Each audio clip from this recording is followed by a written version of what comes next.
Welcome to the Timeless Tales Library, where stories flow like gentle streams carrying you toward the shores of sleep.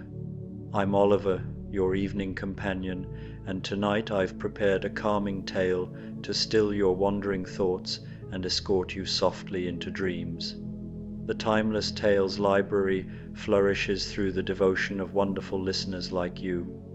If these quiet stories have wrapped you in peace, please subscribe and help us continue nurturing these restful sanctuaries.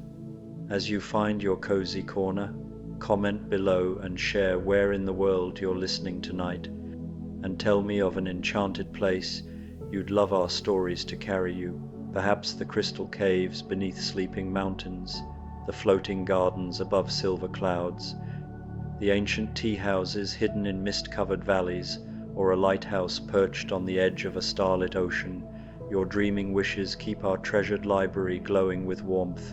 This story is about a magical neighborhood bakery where literary characters from beloved tales find themselves drawn to shelter from a fierce autumn storm, discovering warmth, comfort, and unexpected companionship over Victorian treats and gentle conversation as the evening unfolds into something far more peaceful than any of them expected. Now, take a slow breath and let the day's tensions melt away like waves receding from a quiet shore.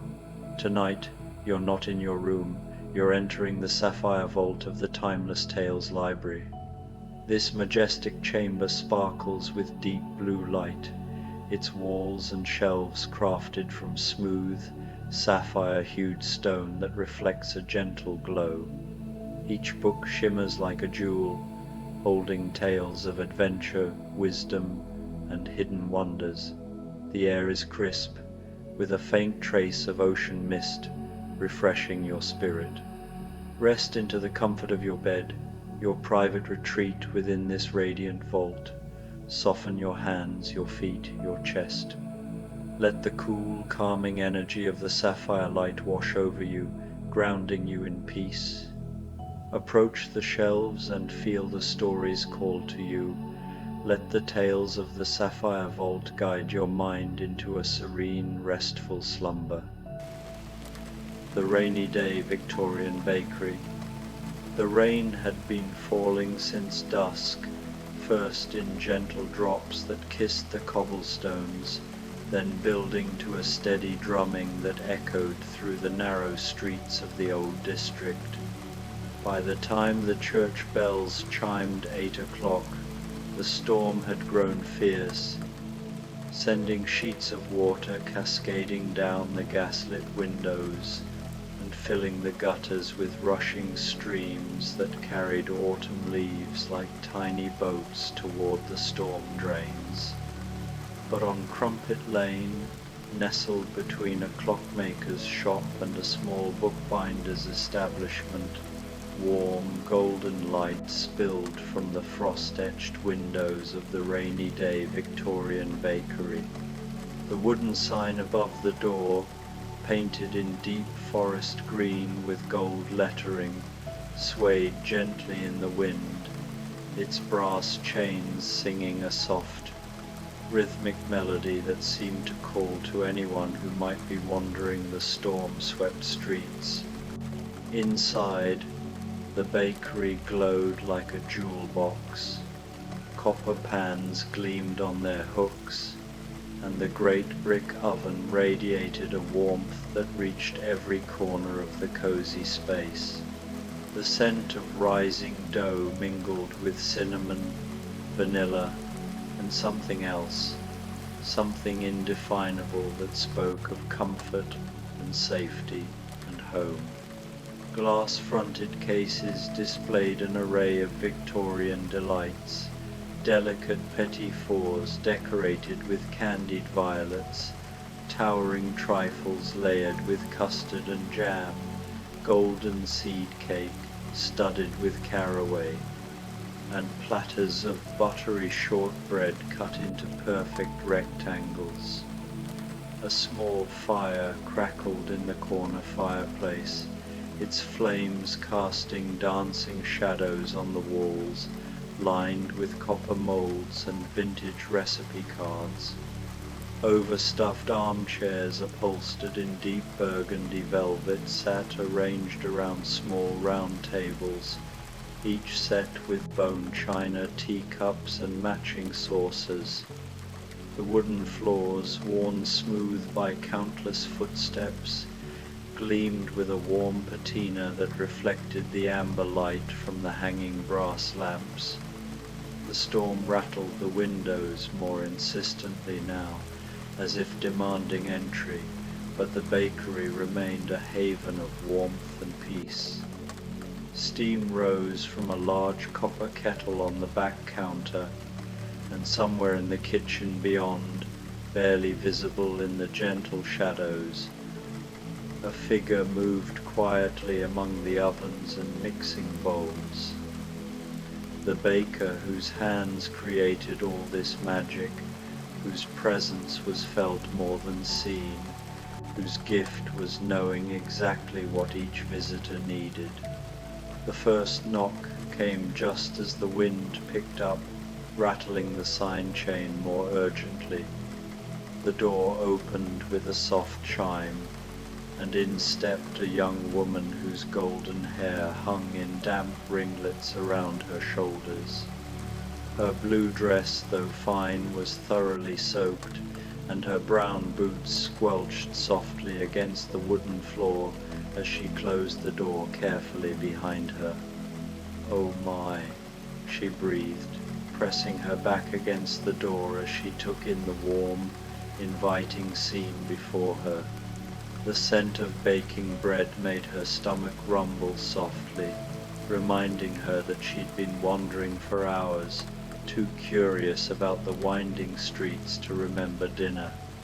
Alice, for that was her name, though she was far from the 7-year-old who had first tumbled down a rabbit hole, looked around the bakery with the same wide-eyed wonder she'd carried from childhood into her young womanhood.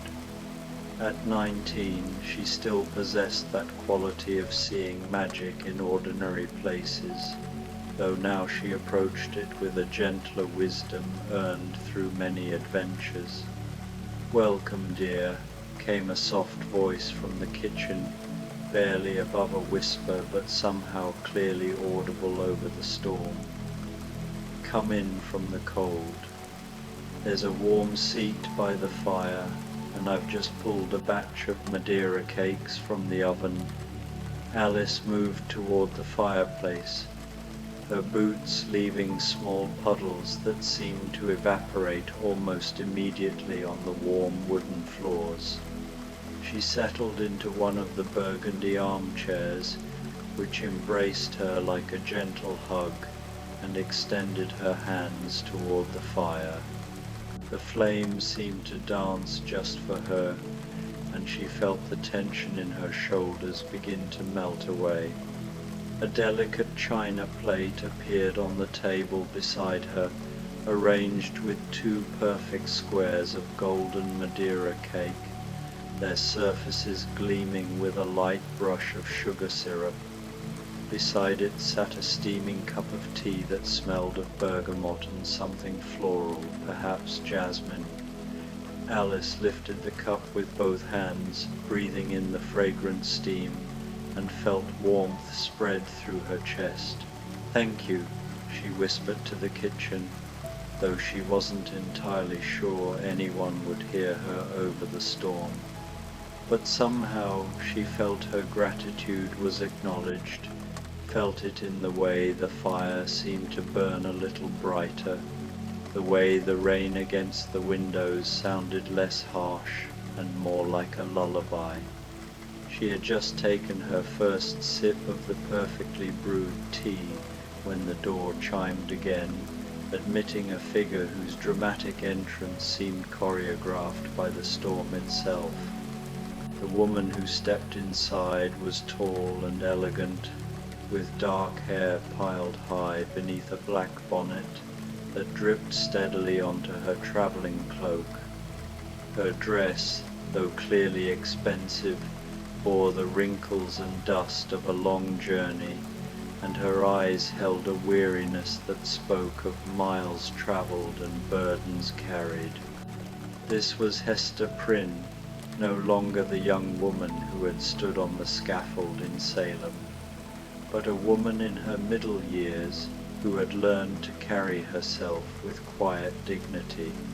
The scarlet letter that had once adorned her breast was long gone, but she still moved with the careful grace of someone accustomed to scrutiny, to judgment, to the weight of others' opinions. "Forgive the intrusion," she said softly, her voice carrying just a trace of the Massachusetts coast.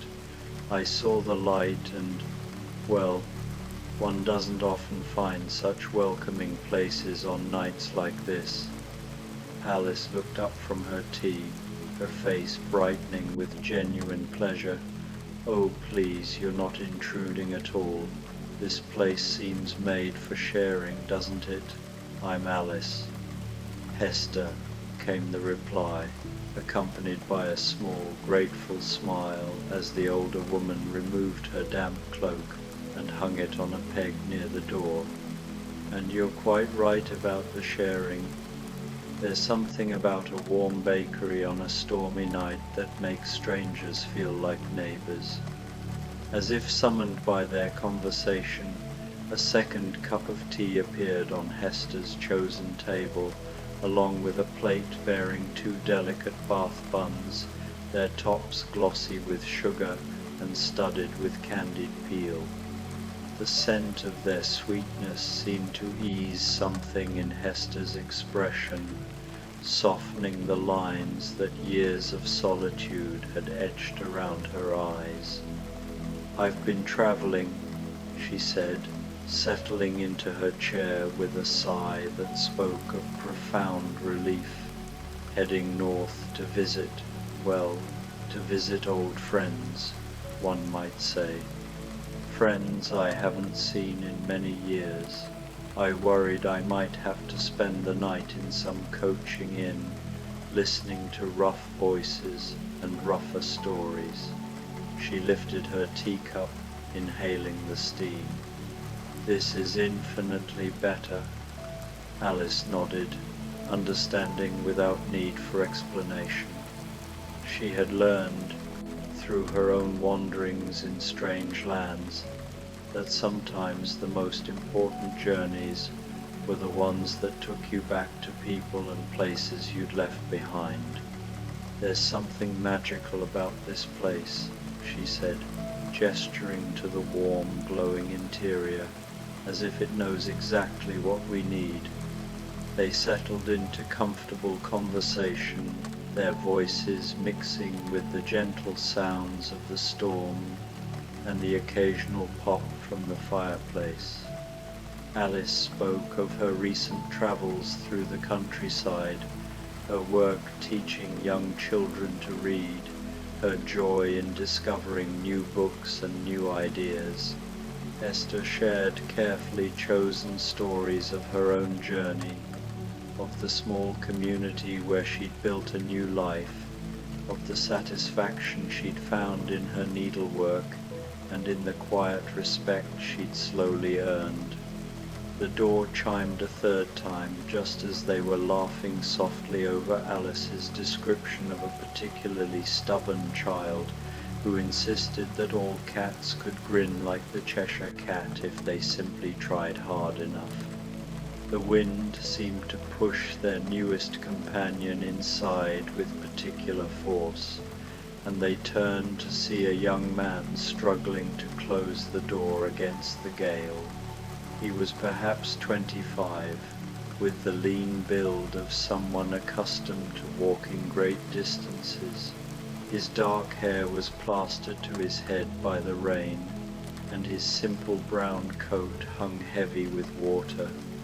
But it was his face that caught their attention, handsome, yes, but marked by an expression of such profound melancholy that both women felt their hearts tug with sympathy. This was young Werther, the passionate soul whose romantic nature had led him through valleys of both ecstasy and despair. Tonight, he looked as though he had walked through every storm between here and his distant homeland, carrying the weight of love unrequited and dreams unfulfilled. "Forgive me," he said in accented English, his voice carrying the musical cadence of Germanic lands. "I did not mean to disturb. I saw the light, and I am, I confess, quite thoroughly lost." "Not lost any more," Alice said warmly, rising from her chair. "Please, come sit by the fire. You look as though you could use some warming." Esther nodded in agreement, her maternal instincts stirred by the young man's obvious distress. "There's plenty of room, and the company is most pleasant." Werther moved toward them gratefully, leaving a small trail of rainwater that, like Alice's before, seemed to dry almost immediately. He chose a chair positioned slightly between theirs, and within moments a steaming mug appeared at his elbow, not tea this time, but what smelled like mulled wine, rich with cinnamon and cloves. Beside it sat a plate of Lebkuchen, the German spice cookies cut into heart shapes and decorated with white icing, as if the mysterious baker had somehow known exactly what would comfort this particular soul. "How kind," Werther murmured, lifting the mug with both hands and breathing in the warming vapors. "I have been walking for hours, thinking, always thinking." He took a sip of the mulled wine and closed his eyes as the warmth spread through him. Sometimes one's thoughts can be the worst companions on a stormy night. Alice and Hester exchanged a knowing look. Both had spent their share of nights wrestling with difficult thoughts, with memories and regrets, and the complex emotions that came with growing up and growing older. "Perhaps," Hester said gently, "that's why places like this exist, to give our thoughts a rest, to remind us that we are not always alone with our troubles."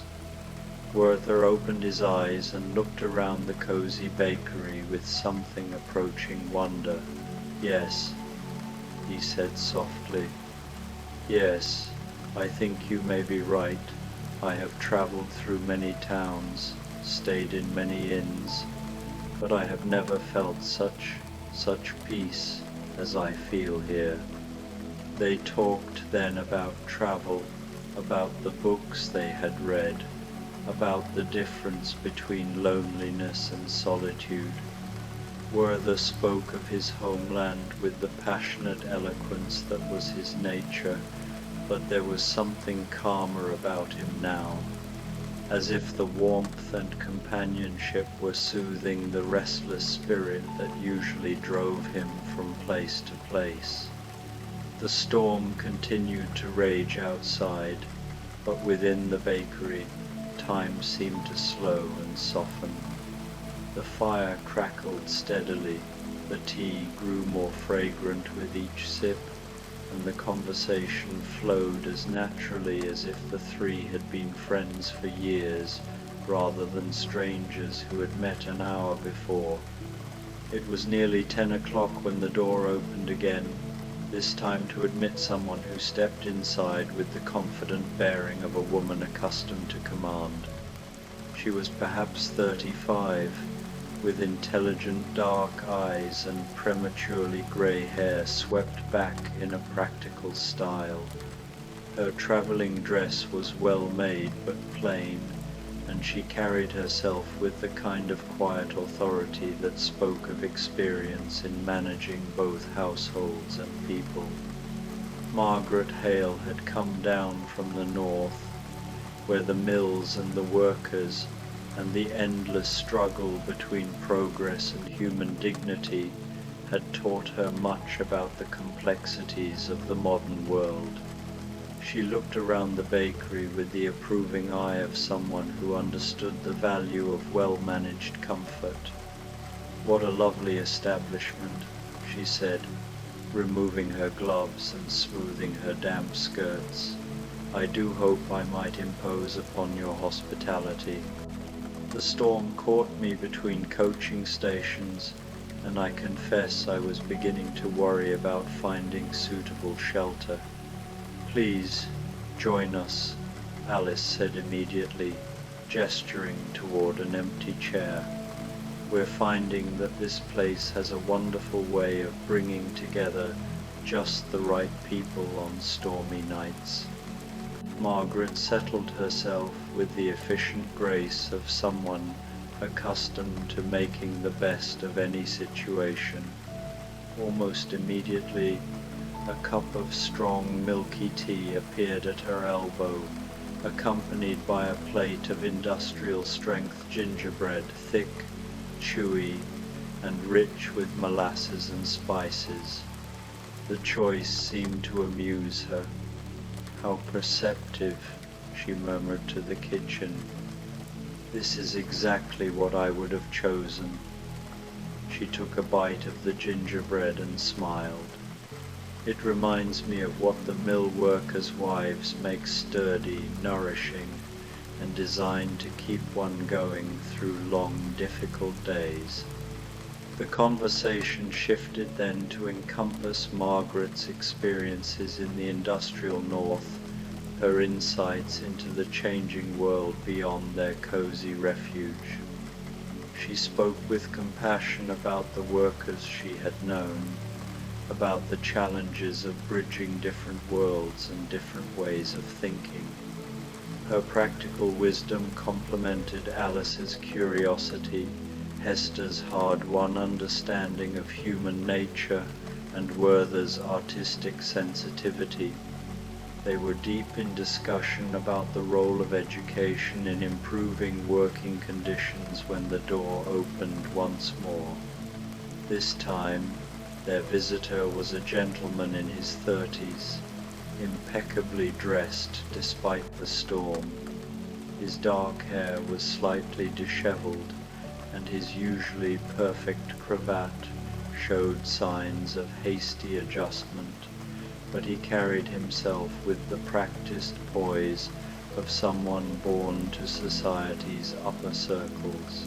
Captain Frederick Wentworth had been riding through the storm, pushing his horse and himself harder than was perhaps wise, driven by thoughts of past choices and future possibilities. The warm light of the bakery had drawn him like a beacon, promising the kind of civilized comfort he had learned to appreciate during his years at sea.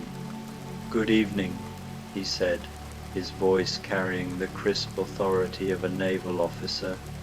"I wonder if I might prevail upon your kindness for shelter until this storm passes. I'm afraid I've been caught quite unprepared." "Of course," Margaret said, rising slightly in her chair. "Please, Captain." She paused, recognizing the bearing and the uniform glimpsed beneath his greatcoat. "There's plenty of room, and we've been having the most enlightening conversation." Wentworth removed his coat and took the offered seat, his movements economical and precise. A cup of coffee appeared at his elbow, proper navy coffee, strong and black, along with a small plate of ship's biscuit that had somehow been transformed into something altogether more appetizing, spread with butter and a touch of honey. "Remarkable," he said, tasting the improved biscuit with evident approval. "I haven't had anything this good since my last shore leave in Portsmouth." He looked around at his companions, his trained eye taking in their varied backgrounds and the easy companionship they had already established. "I'm Wentworth, by the way, Frederick Wentworth."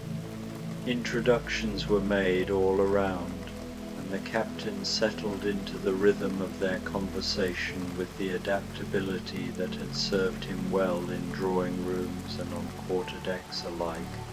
He spoke of his recent voyage, of the satisfaction he'd found in command, but also of the loneliness that came with responsibility and the weight of decisions made at sea.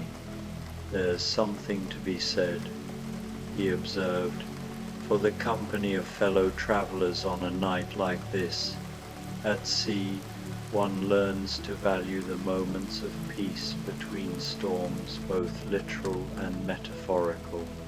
The fire had burned lower now, but somehow the warmth in the room seemed to increase rather than diminish. The 5 companions had arranged themselves in a comfortable circle, their conversation flowing from topic to topic with the easy intimacy of old friends. Outside, the storm began to show signs of weakening, the drumming rain gentling to a steadier patter, the winds howling subsiding to a more musical whistle. It was nearly midnight when their final visitor arrived, and her entrance was so quiet that they might have missed it entirely, if not for the soft chime of the door. The woman who stepped inside was small and delicate, with light brown hair escaping from a simple bonnet and a dress that, while clean, had seen better days. She moved with the careful economy of someone accustomed to making do with little, but her eyes held a brightness that spoke of inner resources no amount of poverty could diminish. Fanny Price, now in her mid-20s, had learned to navigate the complex waters of social distinction with grace and quiet dignity. She looked around the bakery with the wondering appreciation of someone who had not often encountered such unqualified welcome. "I'm so sorry to intrude," she said softly, her voice carrying the gentle cadences of Portsmouth. "I was caught in the storm while visiting, while on an errand of charity, and I saw your light. I don't require much, perhaps just a moment to dry my things, if you would be so kind." "Nonsense," said Alice immediately, rising to take Fanny's damp cloak. "You must sit and have something warm. We've been having the most wonderful evening, and I'm sure you have stories to add to ours." Fanny allowed herself to be settled in the remaining chair, which seemed to embrace her with particular gentleness. Her refreshment, when it appeared, was perhaps the most thoughtful of all, a delicate porcelain cup filled with warm milk and honey, accompanied by a small plate of madeleines so light and perfect they seemed to dissolve on the tongue like sweet clouds.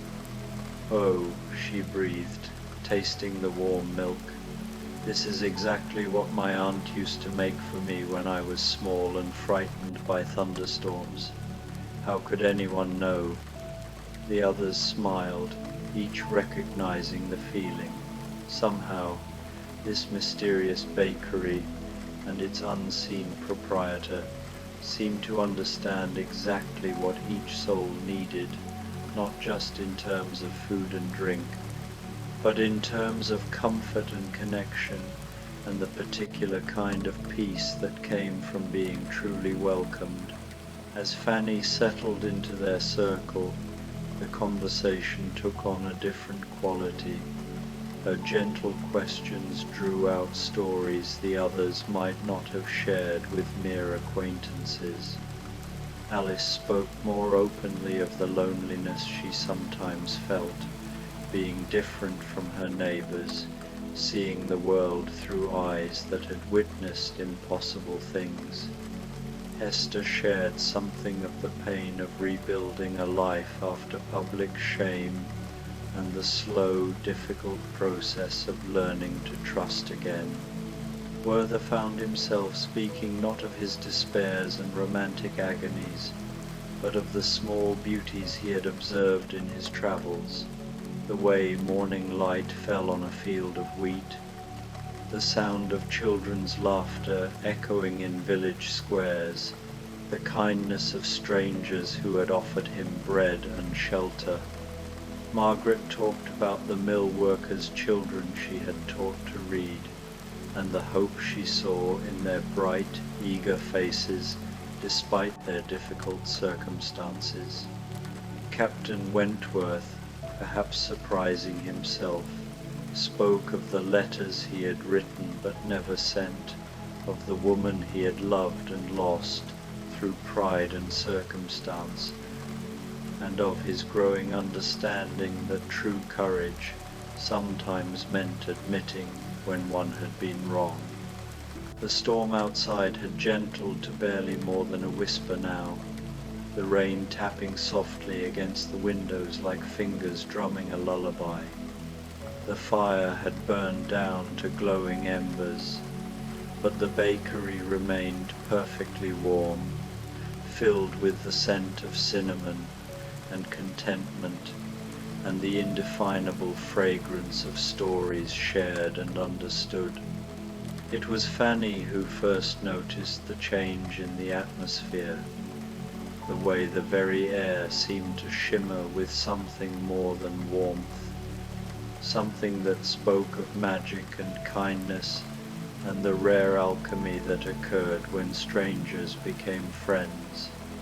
"I feel as though I've been waiting all my life to find this place," she said softly, her voice barely audible over the gentle sounds of the dying storm. Not just the bakery itself, but this feeling of being exactly where I belong. The others murmured their agreement, each recognizing the truth of her words. They had all been wanderers in their own ways. Alice through wonderlands, both literal and metaphorical. Hester through the wilderness of social exile and redemption.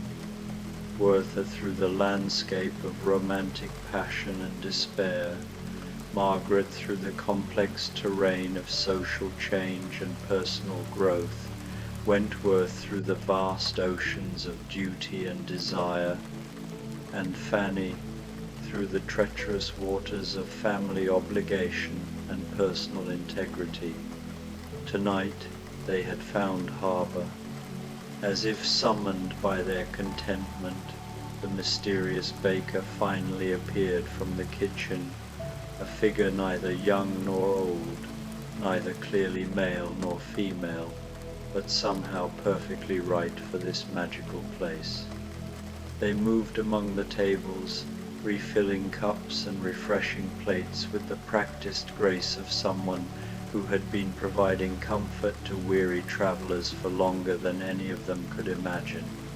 "You have given us such a gift tonight," the baker said, their voice warm and melodious and somehow familiar to each listener, as if it reminded them of someone beloved from their past. Stories shared, burdens lightened, connections made. This is what makes all the mixing and kneading and rising worthwhile. They paused beside a glass case that none of them had noticed before, filled with the most exquisite confection any of them had ever seen, a elaborate Victoria sponge cake layered with fresh cream and strawberries, its surface dusted with powdered sugar that sparkled like snow in the lamplight. "This is for sharing," the baker continued, beginning to cut generous slices onto delicate china plates, "for celebrating the simple magic of strangers who discover they are not so strange to one another after all." The cake, when they tasted it, was everything the perfect cake should be, light as air but rich with flavor, sweet but not cloying, the berries bright and the cream cloud soft. But more than that, it seemed to embody the very essence of the evening they had shared, the warmth and wonder and gentle joy of finding oneself unexpectedly at home. They ate in companionable silence, savoring not just the cake but the moment itself, the knowledge that they would carry this evening with them, always a bright memory to warm them through future storms and lonely nights. Outside, the rain had stopped entirely now. The storm had passed, leaving behind a world washed clean and fresh, where morning would bring clear skies and the bright promise of new beginnings. But inside the bakery, time seemed suspended, held in the gentle amber glow of lamplight and friendship. As they finished their cake, each of the 6 travelers felt a deep drowsiness settling over them, not the heavy sleep of exhaustion, but the peaceful, contented drowsiness of a soul at rest. The baker, moving quietly among them, provided soft blankets and small cushions, transforming the armchairs into the most comfortable beds any of them had ever known. Alice curled up in her chair like a cat, the blanket pulled up to her chin, her face peaceful in the firelight. Beside her, Hester settled with the quiet dignity that had become her trademark, but her expression held a softness that spoke of burdens finally set down. Werther for once looked truly at peace, his restless spirit calmed by the warmth and acceptance he had found.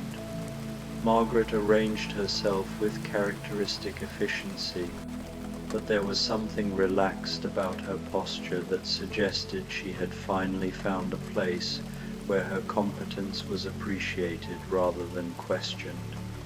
Captain Wentworth, used to sleeping in cramped ship's quarters, looked positively luxurious in his velvet armchair, his normally alert expression softened into something approaching serenity.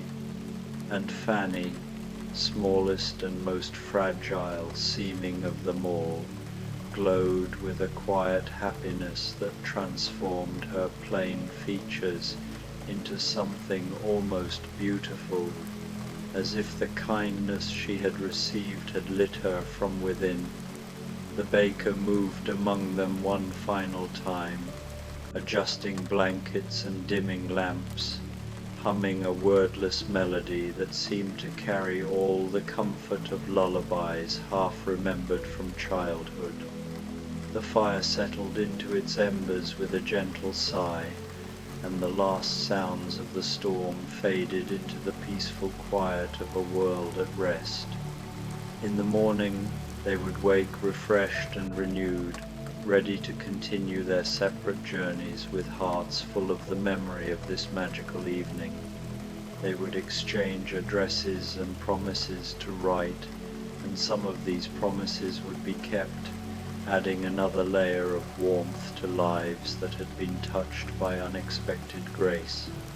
Alice would return to her teaching with new stories to tell her students about the magic that could be found in the most ordinary places. Hester would complete her journey north and find the reconciliation she had been seeking for so many years.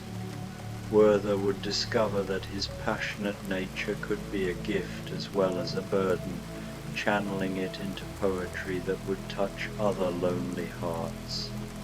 Margaret would carry with her the memory of perfect gingerbread and conversation that bridged all social boundaries, using both to improve the lives of those she served. Captain Wentworth would find the courage to write the letter that would change his life forever, drawing on the warmth and acceptance he had discovered in a storm-bound bakery.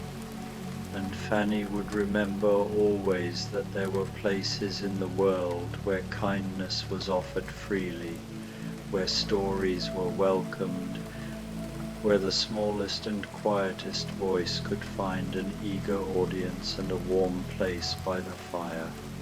But for now, in the gentle darkness of the bakery, where time moved like honey and magic was as common as flour and sugar, 6 weary travelers slept the deep, peaceful sleep of those who have found exactly what they needed in the last place they expected to find it.